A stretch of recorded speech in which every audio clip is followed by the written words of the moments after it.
Les sujets du jour de la revue fiduciaire. Premier sujet de notre JT. Abattement retraite. Un dirigeant qui cède les titres de sa société lors de son départ en retraite peut pratiquer un abattement spécifique pour le calcul de la plus-value imposable. Plusieurs conditions doivent être respectées, dont l'une concerne le caractère normal de la rémunération de ses fonctions de dirigeant. Un associé gérant ayant perçu une rémunération inférieure aux 5 rémunérations les plus élevées payées par sa société ne peut pas bénéficier de cet abattement. En l'absence de difficultés financières de la société, une telle rémunération ne peut, en effet, être considérée comme normale. Deuxième sujet de notre JT. Actualisation de la liste des métiers en tension. La décision relative à la demande d'autorisation de travail d'un ressortissant étranger, hors Union européenne, Suisse, Norvège, Islande et Liechtenstein est prise par le préfet qui statue en vérifiant notamment la situation de l'emploi. Toutefois, cette dernière n'est pas opposable lorsque la demande concerne un emploi relevant de la liste des métiers en tension, c'est-à-dire un métier et une zone géographique caractérisés par des difficultés de recrutement.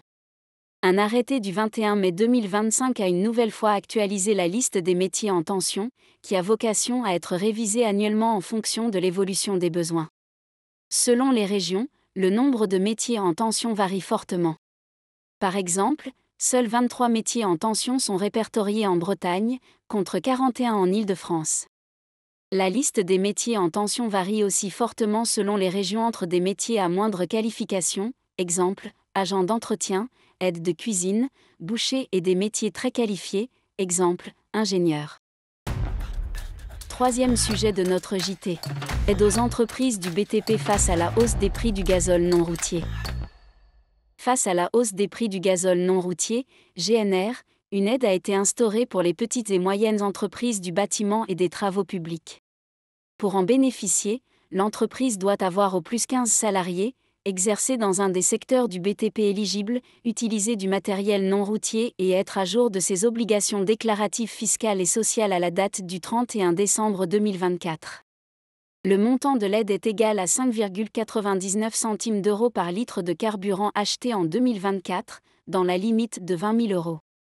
La demande d'aide doit être réalisée uniquement par voie dématérialisée sur le site des impôts, dans la messagerie sécurisée de l'espace professionnel de l'entreprise, entre le 31 mars et le 30 juin 2025. Un seul formulaire est à saisir, obligatoirement accompagné de la liste des factures d'achat 2024 de GNR.